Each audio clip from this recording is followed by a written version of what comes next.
दिल्ली के चुनाव में भले ही वक्त हो, लेकिन सियासी सरगर्मी उफान पर है, तेज है। आरोप प्रत्यारोप का दौर चल रहा है।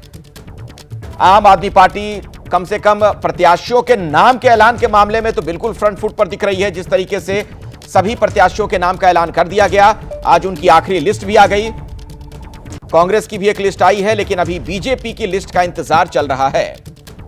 और आम आदमी पार्टी यह कह चुकी है कि दरअसल ये चुनाव अरविंद केजरीवाल के चेहरे पर है, ये जनादेश उन्हीं पर होगा।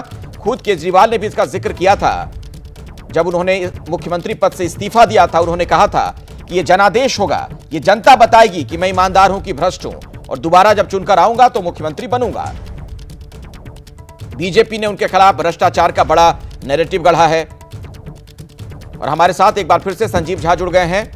संजीव जी, लेकिन जिस तरीके से आपके सबसे बड़े नेता पर भ्रष्टाचार के आरोप लगे, जेल यात्रा भी हो गई उनके पिछले दिनों में, कैसे अब फिर से उसी छवि के साथ जाइएगा जनता के बीच जो आप लोग बार बार ईमानदारी की बात कहते थे?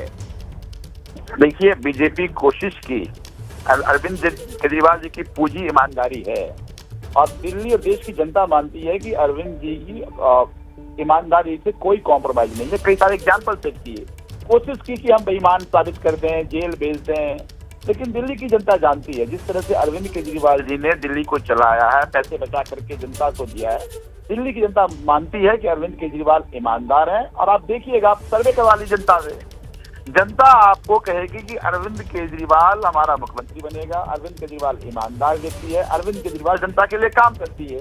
तो ये तो भारतीय जनता पार्टी के मुंगेरी लाल के हसीन सपने हैं, कोशिश उन्होंने जरूर की। अच्छा सुनिए संजीव जी, अभी थोड़ी देर पहले हम लोग की बातचीत हो रही थी प्रवेश वर्मा से। उन्होंने खुद इस बात की तस्दीक की है, हालांकि खुद आधिकारिक तौर पर तो उनके नाम का ऐलान नहीं हुआ है, लेकिन वो कह रहे थे एबीपी न्यूज से कि पार्टी ने उन्हें कहा है नई दिल्ली से चुनाव लड़ने के लिए। तो केजरीवाल के सामने कैसी चुनौती आप देख रहे हैं वहां पर? देखिए, मुझे लगता है कि प्रवेश वर्मा एक मुख्यमंत्री साहिब सिंह वर्मा जी के बेटे हैं। साहिब सिंह वर्मा जमीनी नेता थे, उतने ही ये हवाई नेता है। ना तो इनकी जमीन की समझ है इनको, ना जनता की समझ है। मुझे ये लगता है कि स्वागत है, आए लड़े, जनतंत्र में ये अधिकार है। हालांकि भी आपने बिल्कुल ठीक कहा कि पार्टी ने उम्मीदवार घोषित नहीं किया है, और इंडिपेंडेंट लड़ेंगे या पार्टी से लड़ेंगे तो वो तय करेंगे। लेकिन मुझे लगता है कि हर कोई आए, अपनी किस्मत आजमाए, सामने लड़े तो सही। अपने खुद के कहने से तो नहीं होता है, जनता में जनता वोट करती है, जनता जिताती है। तो मुझे लगता है कि मैं तो स्वागत करता हूँ, अच्छी बात है, आए अरविंद केजरीवाल के खिलाफ लड़े, बीजेपी प्रत्याशी बनाए उनको। कांग्रेस से संदीप दीक्षित भी हैं। ठीक है, मुझे लगता है कि देखिए, संदीप जी आपको चुनाव लड़ने के लिए दिखने आ रहे हैं, लेकिन आप कभी भी जनता के बीच में उनको नहीं देखे होंगे। तो मुझे ये लगता है कि अरविंद केजरीवाल को उनकी क्षेत्र की जनता, अरविंद केजरीवाल हर सुख दुख में लोगों के साथ खड़े रहे हैं। अरविंद केजरीवाल जी ना केवल अपने क्षेत्र में बल्कि दिल्ली में जो काम किया है, उनके क्षेत्र के लोगों को इस बात पर वो अपने आप को प्राउड। नहीं, बीजेपी तो कह रही कि अपने क्षेत्र में वो नजर ही नहीं आते हैं। वहां की जनता, उनके जो विधानसभा क्षेत्र, वहां की जनता उनको ढूंढती रह गई। वो तो कुछ तो कहेगी, कुछ तो लोग कहेंगे, लोगों का काम है कहना। भारतीय जनता पार्टी, और मैं तो कह ही रहा हूँ कि भारतीय जनता पार्टी का एक एजेंडा है कि अरविंद केजरीवाल को दिन रात गाली दो, अरविंद केजरीवाल को कोसो। अरविंद केजरीवाल का गाली देने से, कोसने से उनको वोट नहीं मिलने वाला, जमाना जब्त होने वाली है। तो इसीलिए ये तो जनता बताएगी, जनता में जनता मालिक होती है। और क्षेत्र में जाइए, जनता से बात कीजिए, जनता उनको दिल से प्यार करती है, जनता उनको अपना नेता मानती है, जनता उनको अपना बेटा मानती है, भाई मानती है। तो मुझे ये लगता है जी, कोई भी हो, लोग अरविंद केजरीवाल से प्यार करते हैं। अच्छा, आप एक बार फिर से बुराड़ी से चुनाव लड़ने जा रहे हैं, मेरे ख्याल से आज ही आपके नाम का ऐलान हो गया संजीव जी।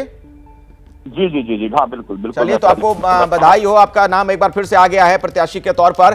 किस तरह की चुनौती वहां देख रहे हैं आप? बहुत बहुत धन्यवाद। आप देखिए, ये मेरा चौथी बार मैं चुनाव लड़ रहा हूँ। पहली बार मुझे 60,000 वोट मिले थे, दूसरी बार मैंने 68,000 की मार्जिन से जीता था, तीसरी बार 88,000 की मार्जिन से जीता था।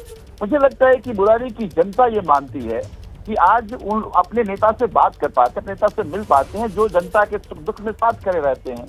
तो ये जनता का आशीर्वाद है। मुझे लगता है पिछले सारे रिकॉर्ड को बुराड़ी की जनता इस बार तोड़ेगी, और एक नया कीर्तिमान दिल्ली में फिर से, हर बार बुराड़ी ने एक नया कीर्तिमान बनाया है, हाँ, चौथी बार नया कीर्तिमान बनाएगी। ठीक है संजीव जी, मेरे साथ रहिएगा अभी फोन पर।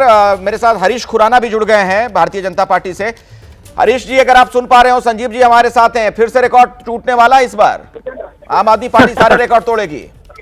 देखिए, सपने देखने की आदत तो आम आदमी पार्टी को हो चुकी है। अब सपने देखने में उनका क्या जाता है, सपने देखने के लिए तो पैसे थोड़ी लगते हैं।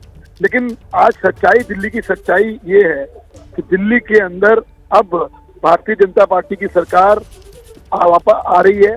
और अरविंद केजरीवाल जी, मैं चुनौती देता हूं कि अरविंद केजरीवाल जी भी चुनाव हारने जा रहे हैं।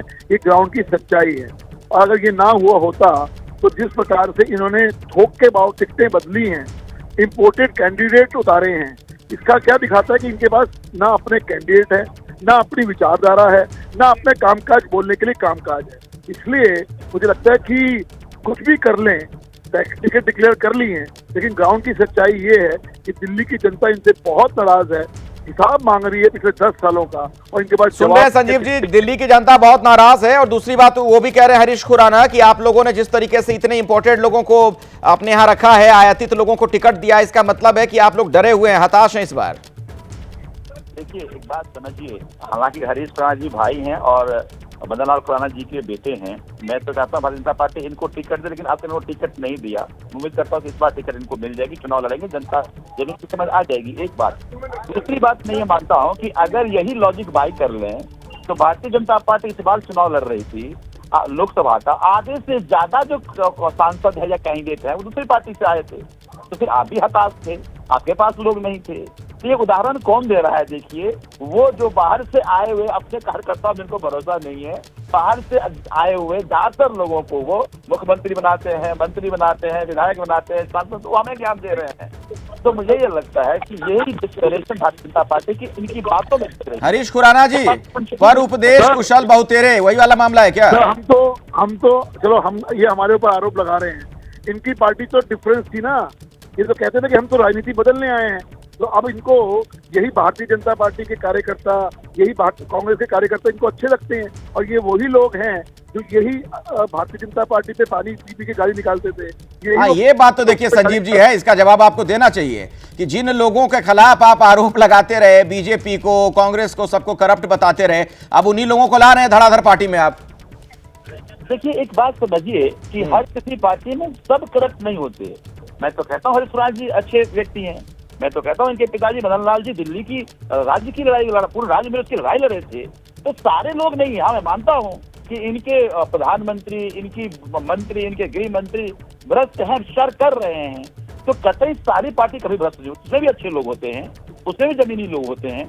तो वो तमाम लोग जो अरविंद केजरीवाल को उम्मीद देख रहे हैं और हमें लगता है कि वो जमीन पर काम कर रहे हैं, हम उसको बुला रहे हैं, उनका स्वागत है। मतलब ये आप कह रहे हैं संजीव जी, हरीश खुराना जी, वो ये कह रहे हैं कि आपके यहाँ के जितने ईमानदार लोग हैं उनको वो लोग ले रहे हैं अपने यहाँ। मतलब मेरे को हंसी आती है कि इनको अपने कार्यकर्ता पे विश्वास नहीं है, इनको अपने बाहर के लोगों पर विश्वास है। करते रहिए। मैंने कहना कि इनको जनमानस की जो आज पल्स है, मुझे लगता है इनको, संजीव जी मेरे छोटे भाई हैं, इनको पल्स की नॉलेज नहीं है। पल्स की नॉलेज आज ये है, पल्स दिल्ली की पल्स ये कह रही है कि एक एक विधायक से इनके लोग बहुत नाराज हैं। और निश्चित तौर के ऊपर चुनाव फरवरी में जब भी होंगे, निश्चित तौर के ऊपर आम आदमी पार्टी के लोगों को जवाब दिया जाएगा। और इस बार जिस प्रकार से अन्य राज्यों के अंदर डबल इंजन की सरकार बहुत अच्छी तरह बार बार चुन के आती है, चाहे वो उत्तर प्रदेश हो, महाराष्ट्र हो, आप अनेक राज्य देख लीजिए, मध्य प्रदेश। नहीं, लेकिन हरीश जी, हर जगह आप ये इंजन चला लेते हैं, दिल्ली में आकर क्यों गाड़ी आपकी रुक जाती है? क्या दिक्कत आ जाती है? अब तो लोकल बॉडीज में भी आप लोग नहीं हैं।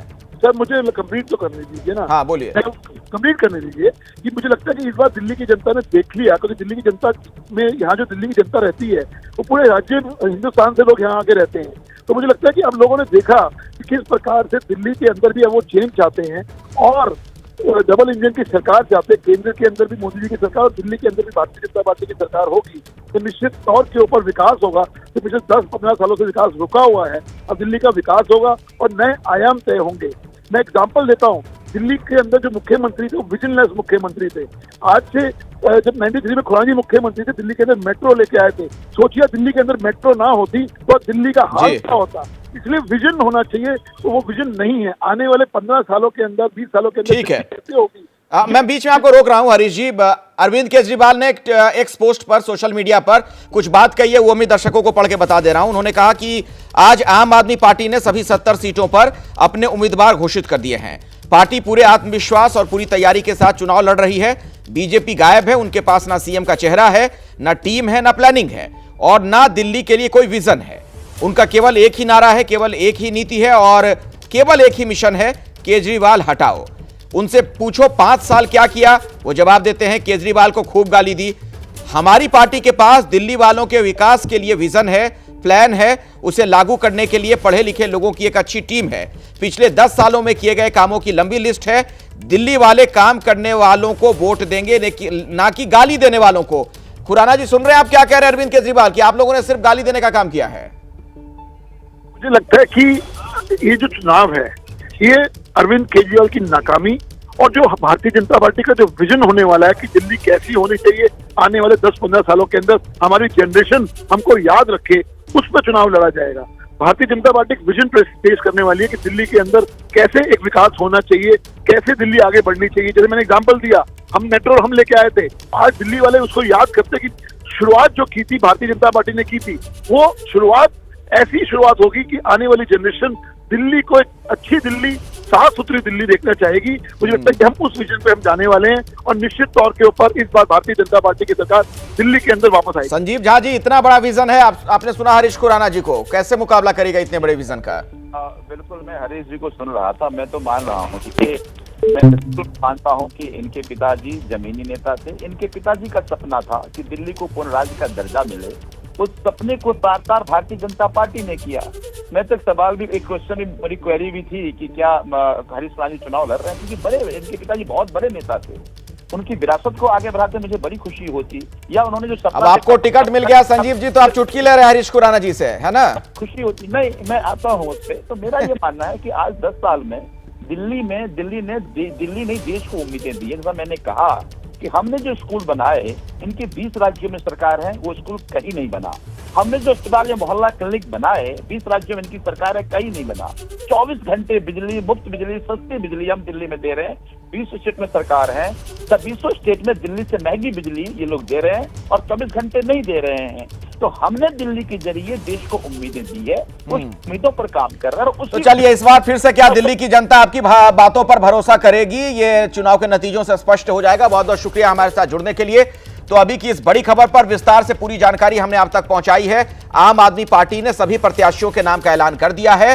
बीजेपी के अभी एक भी प्रत्याशी के नाम का ऐलान नहीं हुआ है। कांग्रेस ने जरूर एक लिस्ट जारी कर दी है।